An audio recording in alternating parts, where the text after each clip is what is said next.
Okay, so I want to show you how you can take two-dimensional images like this and turn them into 3D extrusions in Blender or any software, any 3D software. So where you'll need this is when a client asks you to take their logo or some symbol and turn it into a three-dimensional object.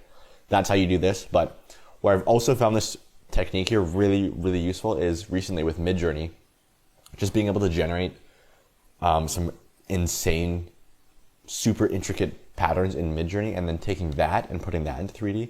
That's been a lot of fun. So let me show you some of this. You can see here, you can just go absolutely crazy with Midjourney and generate some ridiculous looking patterns and take this and, you know, create unlimited variations of them. And it's, you know, you can take that and turn that into a 3D extrusion like this. And so I'll show you an example of doing that, but just know that this process here works with any kind of image that you can use. It's going to work best with like symbols and patterns and like 2D vector style kind of shapes, but it works with any two-dimensional image. You can run it through this process and it'll be the same. So we're going to be using Photoshop to turn it into an SVG. If you're not using Photoshop, if you're watching this channel, just get it. It's worth it. There are, I think, online converters you can use, like SVG converters. I would probably not recommend that because they seem sketchy, but I don't know. If you know more about that than me, then do whatever you want. Anyways, this is how I do it. And yeah, you can see this is just so much fun. So the first thing we need is the image. So here's an example. I'll just use one of these from Midjourney. So I have a big folder of just intricate patterns from Midjourney, which I can show you here.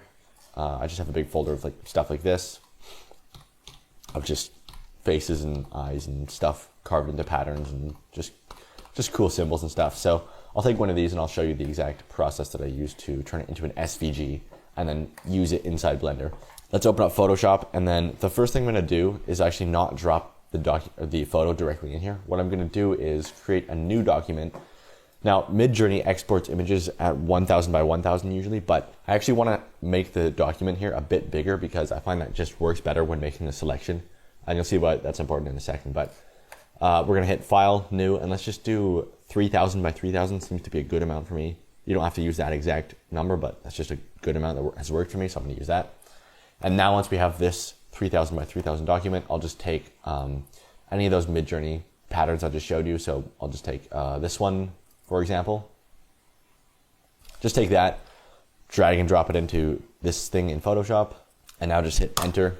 And so there's a few things we need to do. Basically, we need to make it black and white and then increase the contrast so it's just solid, either fully black or fully white, and then make a selection based off of that, and then we can export it as an SVG. So the way you do that is we're just going to go to the adjustment layers down here. So just click on this button here, the half circle.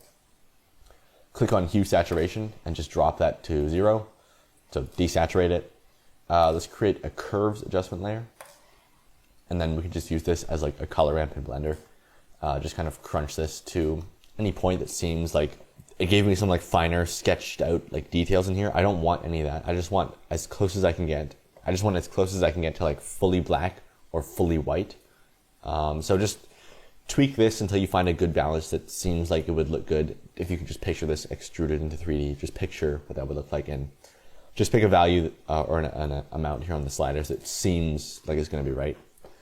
And it doesn't need to be perfect. Like this is fine. So once you have that, you just go to, what we need to do now is just select the white parts of this image and deselect the black parts. But I'm actually going to invert this first. So let's just do a quick invert. So that when I make my selection, it just selects the parts that are white here. The easiest way to select only the white pixels and leave the black pixels unselected is you just go to this channels tab right here. Just control click on any one of these thumbnails. And what that'll do is it'll just select the white pixels and leave the black ones. So just control click on that. If I head back to layers and then just look at this, you can see it just made that selection based off of the brightness of each pixel. And now what I want to do is just go to paths right here and then click this button at the bottom. If you hover over it, it'll say something like create path from selection. Click that, give it a second. And you can see it's now made a path based off of this selection. So now what I want to do is just go up to layer, new fill layer, and then just choose solid color. And then just doesn't matter here, hit OK. The color doesn't matter, hit OK. And now we've got a color fill layer. And this is what allows us to export this as an SVG.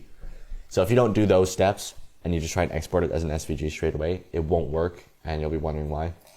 So make sure you make selection, make a path, make a color fill based off of that path, and now we can export it.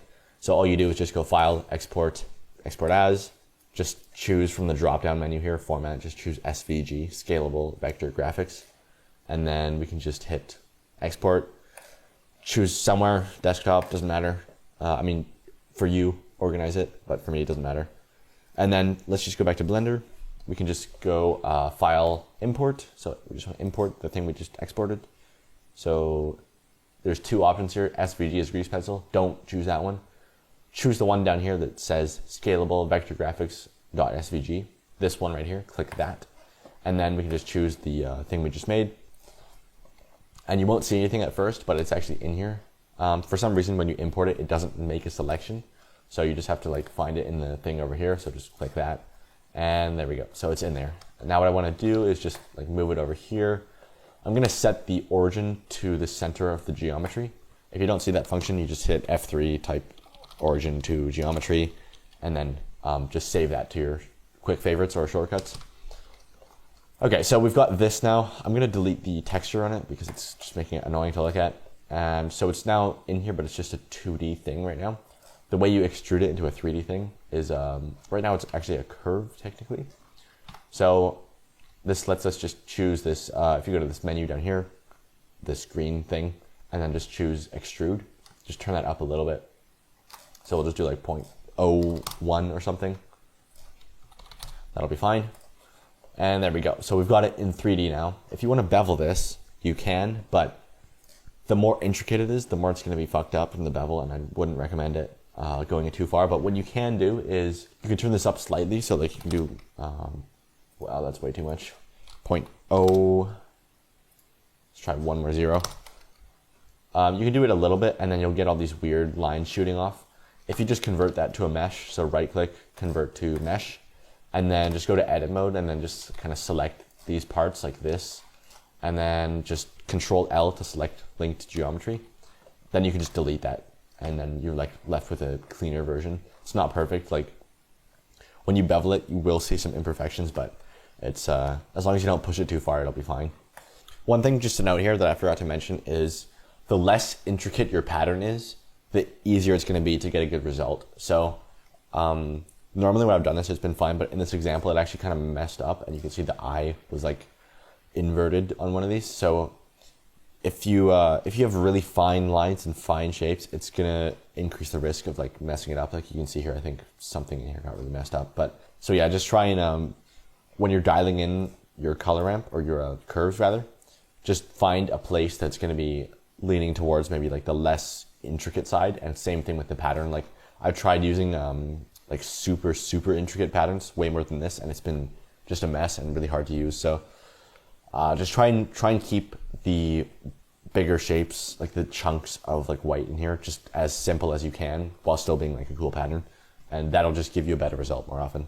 But yeah, normally it's not this messed up. I don't know what happened there, but normally you can get like just a clean result like this. So don't worry too much about that. It should be fine for you. So there we go. We've got now a mesh from this thing, and it's fully 3D. We can scale it however we want, duplicate it around, unwrap it with a quick cube project or smart UV project or whatever.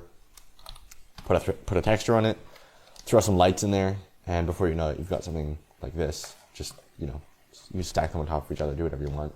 Put it in a temple or put it in sci-fi piece, or there's so many cool places where you could use this and it would be awesome. So hopefully that was useful.